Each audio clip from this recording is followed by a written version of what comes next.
JBNN will keep you informed. I'm Michelle Jones, and in the news, Ridesharing apps banned following murder of teacher Danielle Anglin. Please remember to subscribe, like, share, leave us a comment, and click the notification bell to receive our daily news items. The Minister of Transport, Darrell Vaz, has announced a 12-month ban with immediate effect on ride-hailing transport services in Drive, Uber, 876 on the go, Lyft and Ride Jamaica because of a national security concern. The ban comes a day after the police announced that remains they discovered in Salt River, Clarendon on Monday, are believed to be those of missing St. Peter Claver Primary and infant school teacher Danielle Anglin. The school teacher went missing on May 13 while on her way to school from her Hellshire, St. Catherine home, where she had reportedly chartered a cab via ride-sharing app. Deputy Commissioner of Police Fitz Bailey has revealed that the suspect believed to be responsible for Anglin's kidnapping and the subsequent murder was arrested back in 2015 on sexual assault charges. He also lamented that the lack of communication between the police and the rideshare companies poses a serious challenge to investigative efforts. Vaz announced the ban while making his contribution to the 2024-25 sectoral debate in the House of Representatives Tuesday afternoon. Let us go now to the topic of the day. Ride-hailing services, for which we all know what took place over the weekend with the loss of life of a female teacher.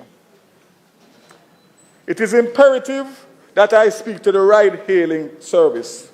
As a government, we are aware of the increasing popularity in the use of technology to engage personal transportation services. This government is not opposed to this. However, we are adamant that the ride-hailing services must operate within the ambit of the law. We have sought to engage ride-hailing providers, both locally and internationally, to streamline their operations within the regulatory regime. Madam Speaker, I want to publicly state that the only overseas provider that has indicated their willingness to operate within the legal framework is Uber. I summoned them, and they came from corporate office to Jamaica to sit down with me and the team to have a discussion. And the bottom line is that it was a useful discussion that continues. The Transport Authority will be meeting with the local ride-hailing entities this week. In this regard, Madam Speaker, InDrive remains outstanding. And I'd like to point out that in addition to the government concerns about safety and security in this environment, there are issues relating to undercutting in the market where lower fares are charged, and that impacts on the tourism, the economy in general, and the threat of other issues such as money laundering and terrorism. Madam Speaker, I want to indicate very clearly that I have today written to the both telecom providers on a letter from the Assistant or Deputy Commissioner of Police indicating the concerns for national safety of our citizens. And I would like to state that this matter is not today that it came up because of the incident. I actually took a cabinet submission to cabinet 3 weeks ago to discuss this very matter because of the complaints that I was getting from commuters and also from industry players who are playing by the rules and paying their fees for their license, etc. And these apps are undercutting them both in fare without any form of background checks and no monitoring by the Transport Authority.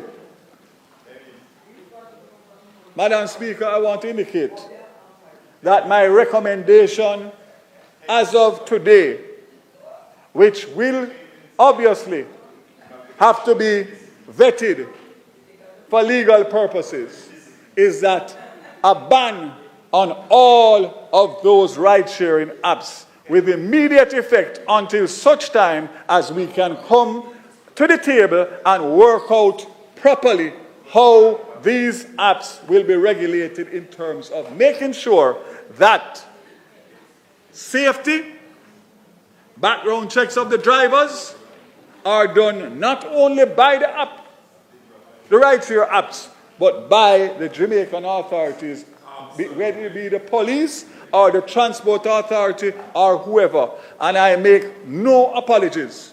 I have a responsibility. I have the responsibility as a minister and an elected representative, protect the lives of the people.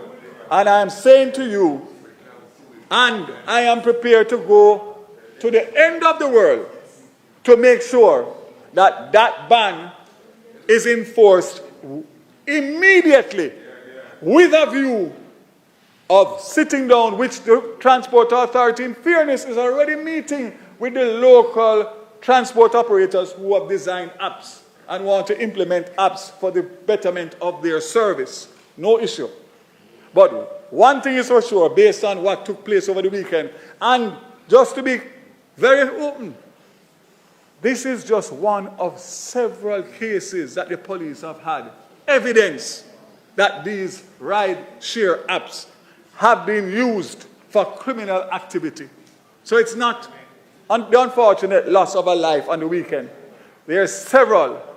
And with a letter from the police to the minister responsible for telecommunications, I have a responsibility to act. And I am standing here today acting. And I will do everything to make sure that whatever is in the way, we clear it until such time as we have a proper regulated formula to reintroduce it. So I want to say to the people of Jamaica, I have heard and I am taking the recommended action that I believe is in the best interest of every Jamaican citizen across the length and breadth of Jamaica. JBN will keep you informed. Please remember to subscribe, like, share, leave us a comment, and click the notification bell to receive our daily news items.